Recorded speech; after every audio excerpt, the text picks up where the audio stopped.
നമസ്കാരം. ഇതല്ലേ ഹീറോയിസം? അപ്പോൾ ആരാ ഹീറോ? സാക്ഷാൽ സഖാവ് എം.വി. ഗോവിന്ദൻ. ഫലം വരുമ്പേ വിധി പറഞ്ഞവൻ. പലതിനെക്കുറിച്ചും പലരെക്കുറിച്ചും വല്ലാത്ത അഭിപ്രായമുള്ള ഹീറോ.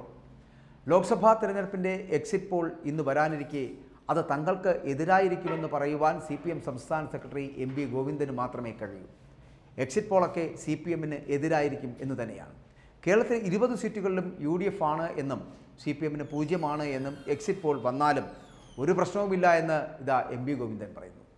കേരളത്തിലെ മാധ്യമ ശൃംഖലയും അതുമായി ബന്ധപ്പെട്ട എക്സിറ്റ് പോളും അങ്ങനെ ആയിപ്പോയി എന്നാണ് എം.വി. ഗോവിന്ദൻ പറയുന്നത്. വാർത്താ സമ്മേളനത്തിൽ സംസാരിക്കുമ്പോഴായിരുന്നു അദ്ദേഹം ഇത്തരത്തിലുള്ള കാര്യങ്ങളൊക്കെ തുറന്നടിച്ചുകൊണ്ട് മാധ്യമങ്ങളോട് പറയുവാനുള്ള ഒരു ശ്രമം നടത്തിയത്. ഇന്ത്യ മുന്നണി അധികാരത്തിലെത്തിയാൽ അതിനെക്കാട്ടും വലിയ കാര്യങ്ങളുണ്ട് കേട്ടോ. CPM സർക്കാരിൻ്റെ ഭാഗമാകുമോ എന്നത് ഇപ്പോൾ പറയാനാകില്ല എന്നാണ് എം.വി. ഗോവിന്ദൻ വ്യക്തമാക്കുന്നത്. ഇന്ത്യ മുന്നണി വരട്ടെ, ഇല്ലാത്തൊരു കാര്യത്തിനെക്കുറിച്ച് ഇപ്പോൾ ചർച്ച ചെയ്യേണ്ട കാര്യമുണ്ടോ? അദ്ദേഹത്തിന് കാര്യം മനസ്സിലായി, ഇന്ത്യ മുന്നണി വരില്ല എന്ന്. വന്നു കഴിഞ്ഞാൽ അപ്പോൾ ആലോചിക്കാം എന്നാണ് CPMൻ്റെ സംസ്ഥാന സെക്രട്ടറിയുടെ വാദം. അതാണ് ഞാൻ പറഞ്ഞത്, ഇദ്ദേഹം ഹീറോയാണെന്ന്.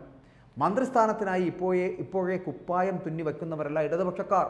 ശക്തമായ രാഷ്ട്രീയ ദിശാബോധത്തോടെ പാർലമെൻറ്റിൽ പ്രവർത്തിക്കുവാൻ കഴിയുന്ന സ്ഥാനാർത്ഥികളെയാണ് ഇപ്പോൾ നിർത്തിയിട്ടുള്ളത് എന്നാണ് ഗോവിന്ദൻ്റെ വാദം. അവരെ ചിലപ്പോൾ കേന്ദ്ര ആഭ്യന്തരമന്ത്രിയും ധനകാര്യമന്ത്രിയും വിദേശകാര്യമന്ത്രിയും ഒക്കെ ആക്കാം. അതിനുള്ള ശേഷിയുള്ളവരാണ് കേരളത്തിൽ നിന്ന് പോകുന്ന ഇടത് നേതാക്കളെന്നാണ് ഇതാ നമ്മുടെ ഹീറോ പറയുന്നത്. അതിൻ്റെ അർത്ഥം ഇവരെ നാളെ മന്ത്രിയാക്കണമെന്നല്ല എന്നുകൂടി എം.വി. ഗോവിന്ദൻ പറയുന്നുണ്ട് കേട്ടോ. പക്ഷേ ഇവരെല്ലാം കരുത്തരാണ് എന്നാണ് പറയുന്നത്. കർണാടക സർക്കാരിനെതിരെ യാഗവും മൃഗബലിയും തളിപ്പറമ്പിലെ ക്ഷേത്രത്തിൽ നടത്തിയെന്ന ആരോപണത്തിലും നമ്മുടെ ഹീറോ പ്രതികരിച്ചിട്ടുണ്ട്. ഇങ്ങനെയാണ്: ശിവകുമാറിൻ്റെ വെളിപ്പെടുത്തൽ എന്ന് പറയപ്പെടുന്നത് ഭ്രാന്താണ്. തളിപ്പറമ്പ് രാജരാജേശ്വരി ക്ഷേത്രം എന്നത് ഇന്ത്യയിലെ പ്രധാനപ്പെട്ട ഒരു ഹിന്ദു ക്ഷേത്രമാണ്. അവിടെ പഴയ ക്ഷേത്രത്തിലുള്ളതുപോലെ ബലിയും ശത്രുസംഹാര പൂജയുമൊന്നുമില്ല. കേരളത്തിൻ്റെ സാംസ്കാരിക ജീവിതത്തെ തകർക്കുന്നതിന് വേണ്ടി കോൺഗ്രസ് നേതാവ് തന്നെ വർഗീയ നിലപാട് സ്വീകരിക്കുകയാണ് ചെയ്തിട്ടുള്ളത് എന്നാണ് ഗോവിന്ദൻ സഖാവ് പറഞ്ഞു വെക്കുന്നത് ശിവകുമാറിനെ കുറിച്ച്. മോദി സർക്കാരിൻ്റെ ചെപ്പടി വിദ്യകളൊന്നും ജനങ്ങൾ ഉൾക്കൊണ്ടിട്ടില്ല എന്നും തിരഞ്ഞെടുപ്പിൻ്റെ ഓരോ ഘട്ടം കഴിയുമ്പോൾ അത് പുറത്തു വരുന്ന റിപ്പോർട്ടുകളാണ് എന്നും സഖാവ് പറയുകയാണ്. 4-ാം തീയതിക്ക് ശേഷം താൻ തന്നെയാണ് ദൈവമെന്ന് പറയാൻ മോദി മടിക്കില്ല എന്നുകൂടി ഗോവിന്ദൻ പറയുന്നു. അത്തരത്തിലാണ് അധപ്പതനമാണ് ഓരോ ദിവസവും മോദിയുടെ ഭാഗത്ത് നിന്ന് ഉണ്ടായിരിക്കുന്നത് എന്നാണ് നമ്മുടെ എം.വി. ഗോവിന്ദൻ സഖാവ് പറയുന്നത്. ഇനി അദ്ദേഹം വീണ്ടും പറയുന്നുണ്ടല്ലോ ശശി തരൂരിനെ കുറിച്ച്. ശശി തരൂർ MPയുടെ പാസ് ഉപയോഗിച്ചുകൊണ്ടാണ് ശിവകുമാർ പ്രസാദ് എന്ന ജീവനക്കാരൻ സ്വർണം കടത്തിയതിന് പിടിയിലായത്. എന്നാൽ കേരളത്തിലെ മാധ്യമങ്ങൾക്കൊരു പ്രധാനപ്പെട്ട ഒരു വാർത്ത അതായിരുന്നില്ല. എന്നാൽ ഇടതുപക്ഷത്തിനെതിരെ കള്ളപ്രചരണം നടത്തുകയും മറ്റു പല വാർത്തകൾ നൽകുകയും ചെയ്യുന്നവരാണ് ഇവിടുത്തെ മാധ്യമങ്ങൾ എന്ന് എം.വി. ഗോവിന്ദൻ മാധ്യമങ്ങളെ രൂക്ഷമായി വിമർശിച്ചുകൊണ്ട് പറയുകയും ചെയ്യുന്നുണ്ട്. അദ്ദേഹത്തിൻ്റെ ആവശ്യമില്ലായിരുന്നല്ലോ വീണ വിജയനെതിരായിട്ടുള്ള ആരോപണത്തിൽ ഷോൺ ജോർജിനെതിരെ എന്തുകൊണ്ട് നിയമ നടപടി സ്വീകരിക്കാത്ത എന്നുള്ള ഒരു ചോദ്യം വന്നു ഗോവിന്ദനോട്. അതിന് അദ്ദേഹം നൽകിയ മറുപടി എന്ന് പറഞ്ഞാൽ ഇങ്ങനെയായിരുന്നു: നിയമമെന്ന് പറയാൻ തന്നെ ഷോൺ ജോർജിന് അവകാശമില്ല എന്നും, പിന്നെ അല്ലേ അയാൾക്കെതിരെ നിയമ നടപടി, കള്ളക്കഥയുണ്ടാക്കുക, അപ്പോൾ തന്നെ പൊളിഞ്ഞു പോകുക, അതിനെ നേരിടാനൊന്നും കോടതിയിൽ പോകേണ്ട കാര്യമില്ല, ആരോപണമല്ല ഇത്, കളവാണ്, അത് രണ്ടും രണ്ടാണ്, അതിന് കേസും നടപടിയുമില്ല. രാജ്യസഭാ തെരഞ്ഞെടുപ്പുമായി ബന്ധപ്പെട്ട ചർച്ച പാർട്ടിയിൽ നടന്നിട്ടില്ല എന്നുകൂടി ഹീറോ ആയിട്ടുള്ള എം.വി. ഗോവിന്ദൻ പറഞ്ഞു വെക്കുകയാണ്.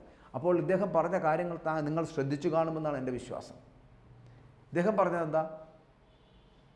ഇവിടെ എം.വി. ഗോവിന്ദനോട് ചോദിക്കുകയാണ്, ഒരു മാനനഷ്ട കേസ് ഈ ഷോൺ ജോർജിനെതിരെ കൊടുത്തുകൂടെ? ഷോൺ ജോർജ് ഇങ്ങനെ ആവശ്യത്തിനും അനാവശ്യത്തിനും ഇത്തരത്തിലുള്ള കാര്യങ്ങൾ വിളിച്ചു പറയുന്നത് ശരിയാണോ?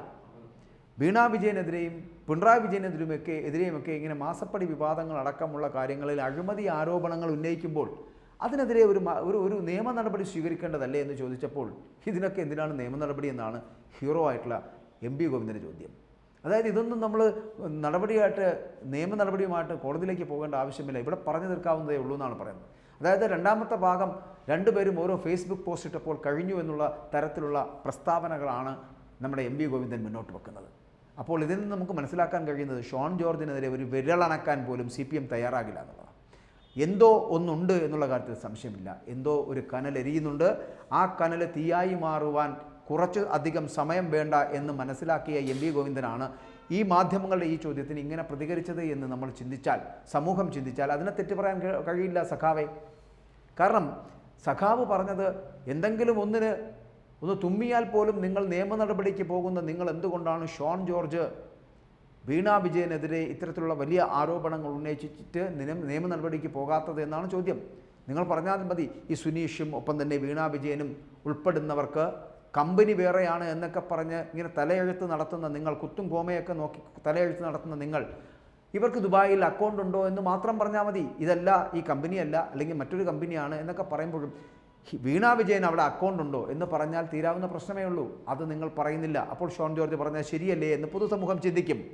അതുകൊണ്ടാണ് ഇവിടെ CPM-ന് ഒരു തരത്തിലും നിയമ നടപടികളുമായി മുന്നോട്ട് പോകാൻ കഴിയാത്തതല്ലാതെ ഈ പറയുന്ന MV ഗോവിന്ദൻ പറയുന്നത് പോലെ നിയമ നടപടി സ്വീകരിക്കേണ്ട കാര്യമൊന്നും ഷോൺ ജോർജിനെതിരെ ഇല്ല എന്നും ഷോൺ ജോർജ് പറയുന്നതിന് തിരിച്ചൊരു മറുപടി കൊടുത്താൽ തീരുന്ന പ്രശ്നമേ ഉള്ളൂ എന്ന് പറയുന്നതുമൊക്കെ ഇവിടുത്തെ സാധാരണ ജനങ്ങൾ മനസ്സിലാക്കുന്നുണ്ട്. ഗോവിന്ദൻ സഖാവെ, മറന്നു പോകരുത്.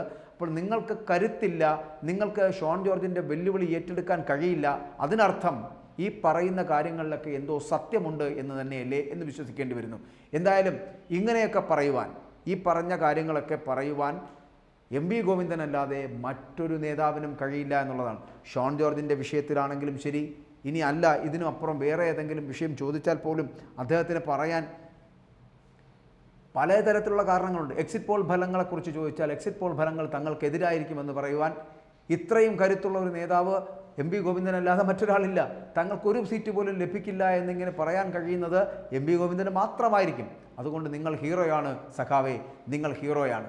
നിങ്ങൾ CPM എന്ന് പറയപ്പെടുന്ന പ്രസ്ഥാനം 0 സീറ്റുകൾ മാത്രമേ നേടൂ എന്ന് പറയാൻ കഴിയുന്ന ഒരു ഹീറോ, അതാണ് MV ഗോവിന്ദൻ.